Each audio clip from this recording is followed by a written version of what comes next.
Gina, and I'll be discussing all about the queues. The video will be composed of three parts, which is first introduction, and two other parts would be the sample programs. Hi, today I'll be discussing all about the queues. What are the queues? The queues are basically double-ended queues. They're just like arrays, except they follow a FIFO system wherein first in is the first one that goes out. And just like arrays, they are they are set up just like this. MyDeque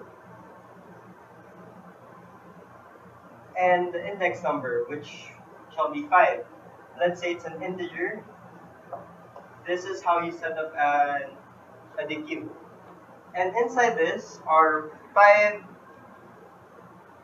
data storage points, which are 1, 2, 0, 1, 2, 3, and 4. Okay? So just as I said, they are storage places and they use the header file deque. And for the syntax, today I'll be discussing all about MyDeque.at index. So basically what this does is it calls whatever is inside the index. First of all, we have this MyDeque, which would be our variable. Let's say everything is properly declared. At, which is a function used to get what is stored at the index location, which is this. Say inside the deque are values 3, 2, 5, and 1. What if we do this? MyDeque at 1. What do we get? Recall this one is 0, 1, 2, and 3.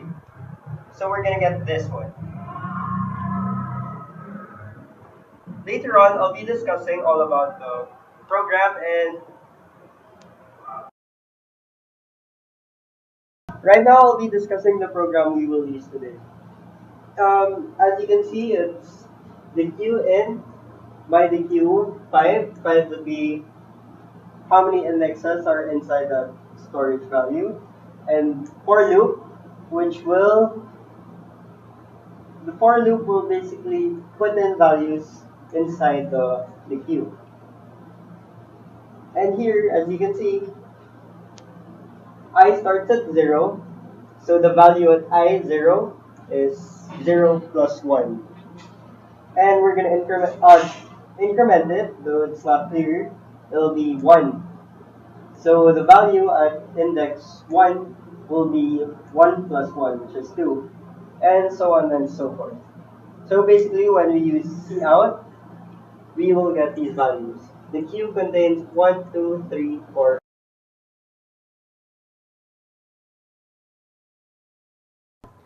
So in this second program, we'll do the same thing, except this time, instead of declaring values inside the index value, we'll be inputting values. So just like a while ago, we have this, the declaration, cout, which shows the instructions, wherein the user has to input cin the deque at the index, which is 0 until 5. No, sorry, until 4. Say the user inputs 5, 7, 8, 12, and 9. It's gonna show an output of deque contains, and again, with the for loop, it's gonna call out the values at index I, which is 0 to 4. By doing this, we're gonna get an output of deque contains 5, 7, 8, 12, and 9. Assuming those are the values inputted.